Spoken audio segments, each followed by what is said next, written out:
ಒಂದೊಂದು ಕಾಲಕ್ಕೆ ಒಂದೊಂದು ಬಗೆಯ ಜ್ವರ ಎನ್ನುವಂತೆ ವಿಚಿತ್ರ ಕಾಯಿಲೆಗಳು ಉದ್ಭವಿಸುತ್ತಿವೆ. ಕೆಲವೊಂದು ಸಾಮಾನ್ಯ ಆರೋಗ್ಯ ಸಮಸ್ಯೆಯಾಗಿದ್ದರೆ ಇನ್ನೂ ಕೆಲವೊಂದು ಜೀವಕ್ಕೆ ಅಪಾಯ ತರುವಂತಹ ಕಾಯಿಲೆಗಳಾಗಿರುತ್ತವೆ. ಅದರಲ್ಲಿ ಮಲೇರಿಯಾ ಜ್ವರ ಕೂಡ ಒಂದು. ವಿಶ್ವ ಆರೋಗ್ಯ ಸಂಸ್ಥೆಯ ಪ್ರಕಾರ ಮಲೇರಿಯಾವು ತೀವ್ರವಾದ ಜ್ವರದಿಂದ ಬಳಲುವ ಕಾಯಿಲೆಯಾಗಿದ್ದು, ಸೋಂಕಿತ ಹೆಣ್ಣು ಅನಾಫಿಲಿಸ್ ಸೊಳ್ಳೆಗಳ ಕಡಿತದ ಮೂಲಕ ಜನರಲ್ಲಿ ಕಾಣಿಸಿಕೊಳ್ಳುತ್ತದೆ.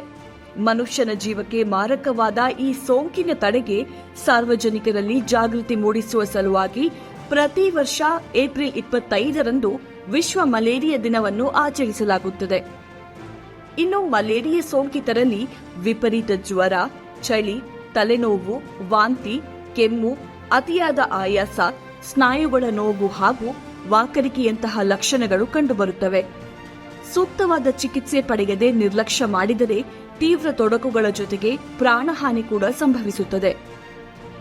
ಹಾಗಾದರೆ ಮನೆ ಹೊರಗೆ ಮತ್ತು ಒಳಗೆ ಮಲೇರಿಯಾ ಸೋಂಕಿನಿಂದ ಪಾರಾಗುವುದು ಹೇಗೆ ಎನ್ನುವುದರ ಕುರಿತು ಮಾಹಿತಿ ಇಲ್ಲಿದೆ.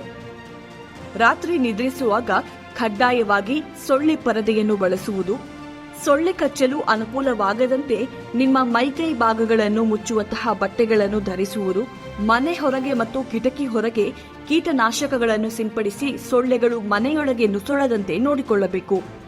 ನಮ್ಮ ಸುತ್ತಮುತ್ತಲಿನ ಪ್ರದೇಶಗಳಲ್ಲಿ ಸೊಳ್ಳೆ ಉತ್ಪತ್ತಿಯಾಗುವ ತಾಣಗಳನ್ನು ನಾಶಪಡಿಸುವುದು, ಟೈರ್ಗಳಲ್ಲಿ ನೀರು ನಿಲ್ಲದಂತೆ ನಿಗಾವಹಿಸುವುದು ಹಾಗೂ ವಾರಕ್ಕೊಮ್ಮೆ ನೀರಿನ ಟ್ಯಾಂಕ್ಗಳನ್ನು ಶುಚಿಯಾಗಿಡುವ ಮೂಲಕ ಮಲೇರಿಯಾ ರೋಗವನ್ನು ತಡೆಗಟ್ಟಬಹುದು. ಮಲೇರಿಯಾ ಮುಕ್ತ ರಾಜ್ಯವನ್ನಾಗಿಸಲು ಸೋಂಕಿನ ಬಗ್ಗೆ ಸಾಮಾನ್ಯ ಜನರಲ್ಲಿ ಅರಿವು ಮೂಡಿಸುವ ಮೂಲಕ ಆರೋಗ್ಯವಂತ ಸಮಾಜ ನಿರ್ಮಾಣಕ್ಕೆ ಕೈಜೋಡಿಸೋಣ.